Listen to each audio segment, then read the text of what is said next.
السلام علیکم ورحمۃ اللہ وبرکاتہ. My dear brothers and sisters, ایک بہت ہی خوفناک اور ہولناک قسم کی خبر جو ہے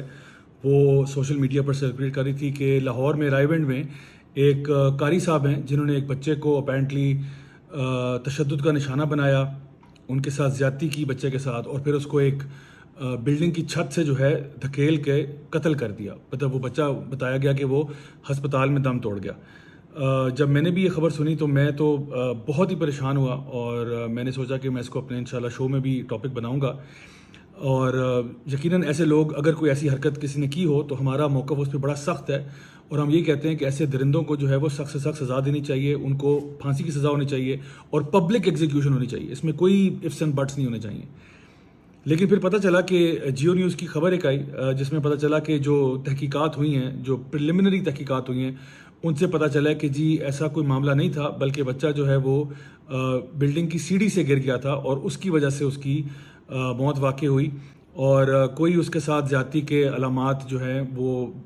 سامنے نہیں آئے کہ he was under some kind of sexual abuse اور anything of that sort. Lahore کے علاقے رائے ونڈ میں 8 سالہ بچے کی ہلاکت کا مقدمہ. پولیس کے مطابق ابتدائی تحقیقات میں بچے سے زیادتی کے شواہد نہیں ملے، تاہم پوسٹ مارٹم اور DNA ٹیسٹ کی رپورٹ کا انتظار ہے. بچے کی ہلاکت سیڑھیوں سے گرنے اور سر پر چوٹ لگنے کے باعث ہوئی. اس سے قبل پولیس نے مدرسے کے معلم پر مبینہ زیادتی اور بالائی منزل سے پھینکنے کا الزام لگایا تھا. پولیس کے مطابق ملزم حراست میں ہے. حتمی میڈیکل رپورٹ آنے کے بعد عدالت میں پیش کیا جائے گا. تو اب یہ سٹوری سامنے آ رہی ہے، تو اس سے دو سبق ملتے ہیں. سب سے پہلے تو یہ کہ جو بھی خبر آپ کے پاس آتی ہے سب سے پہلے اس کو ویریفائی کرنا چاہیے. کہ ہم نے کتنی دفعہ ہی پاکستان میں ایسے دیکھا ہے کہ کوئی خبر آتی ہے اور پھر اس کے بارے میں تہلکہ مچ جاتا ہے، لوگ اس کے بارے میں اوپینینز دے رہے ہوتے ہیں، all hell breaks loose, and then اس کے بعد پتہ چلتا ہے کہ نہیں بھائی وہ اصل میں خبر فیک نیوز تھی یا اس کی تحقیق نہیں ہوئی تھی، اور سو آن اینڈ سو فورتھ. تو ابھی بھی جو بات سامنے آئی ہے وہ یہ لگ رہا ہے کہ جی it was some kind of a hoax اور فالس نیوز، اور اصل واقعہ جو ہے وہ کچھ اور تھا. ریگارڈلیس آف دیٹ میں کہتا ہوں انویسٹیگیشن ہونی چاہیے، اور جو بھی اگر کوئی قصوروار ہے اس کیس میں تو اس کی پنشمنٹ ایبسولوٹلی اینڈ اٹرلی زبردست طریقے سے ہونی چاہیے کہ عبرت کا نشان وہ بندہ بن جائے. ہم شروع سے ہمارا موقف یہ ہے، چاہے وہ کوئی مولوی ہو یا کوئی عام بندہ ہو، ہمارا اس میں کوئی غرض نہیں ہے کہ وہ کسی نے مولوی نے کیا تو نہیں جی اس کو جانے دو، اور اگر مولوی نے نہیں کیا تو اس کو پکڑ کے مارو. ہمارا موقف ہمیشہ سے وہی ہے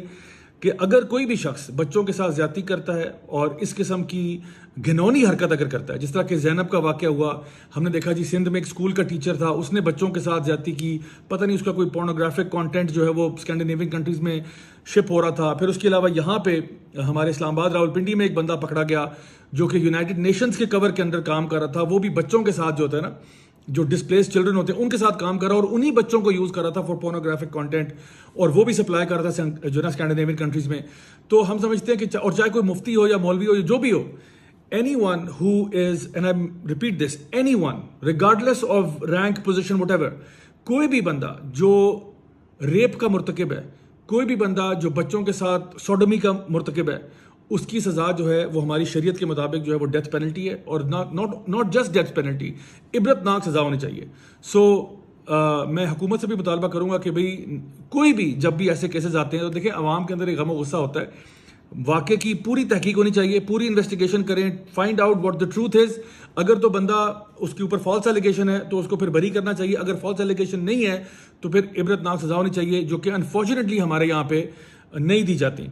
اور یہ جو ہمارا لبرل طبقہ اکثر اوقات بہت کمپلین کرتا ہے کہ جی عورتوں کو ریپ نہیں ہونا چاہیے، بچوں کے ساتھ، تو ٹھیک ہے نہیں ہونا چاہیے، ہم بھی یہی کہتے ہیں، لیکن پھر آپ لوگ کیوں رک جاتے ہو جب ڈیتھ پینلٹی کی بات آتی ہے؟ جب اسلامی شریعت کو نافذ کرنے کی باری آتی ہے تو پھر آپ کیوں چپ ہو جاتے ہو؟ یہ میرا آپ سے سوال ہے. اللہ تعالیٰ ہم سب کو سیدھے راہ پر چلنے کی توفیق عطا فرمائے. والسلام علیکم ورحمۃ اللہ وبرکاتہ.